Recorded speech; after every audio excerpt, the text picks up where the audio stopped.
Hi, இது நிமிஷம் கேட்டு போங்களேன். காதல் காதல்னா என்ன?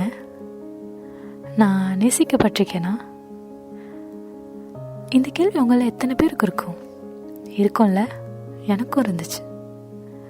இப்போல்லாம் நிறைய டைமில் நம்ம மட்டும்தான் ஒருத்தவங்களுக்கு அன்பையும் காதலையும் அளவுக்கு அதிகமாக கொடுத்துட்டே இருப்போம்ல.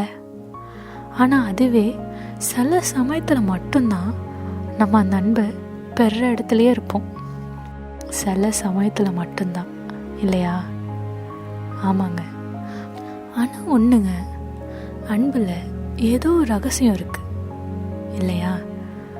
அதனால தான் என்னவோ தெரியல, இயற்கையாகவே அது ரொம்ப விலை மதிப்பற்றதாக இருக்குது. கரெக்ட் தானே? யார்கிட்ட கேட்டாலும் நம்ம அன்பு கிடைச்சிருமா? இல்லையா? அப்போ அது ப்ரைஸ்லெஸ் தானே. ஆமாம். நீங்கள் எப்போதுமே எந்த ஒரு எதிர்பார்ப்பும் இல்லாமல் ஒருத்தர்கிட்ட அன்பை கொடுத்துட்டே இருக்கீங்களா? கண்டிப்பாக, நிச்சயமாக இப்போ நான் உங்களுக்கு சொல்கிறேன், உண்மையாகவே நீங்கள் அந்த இறைவனால் ஆசீர்வதிக்கப்பட்டிருப்பீங்க. இதை கொஞ்சம் அப்படியே ஃபாலோ பண்ணி தான் பாருங்களே, நல்லா இருக்கும்ல? கொஞ்சம் கஷ்டமாக தான் இருக்கும். எல்லாத்துக்குமே ஒரு தனிப்பட்ட விளக்கம் இருக்கும், தெளிவு இருக்கும். புரியலையா? என்ன வேறு ஏதோ பேசுகிறேன்னு யோசிக்கிறீங்களா?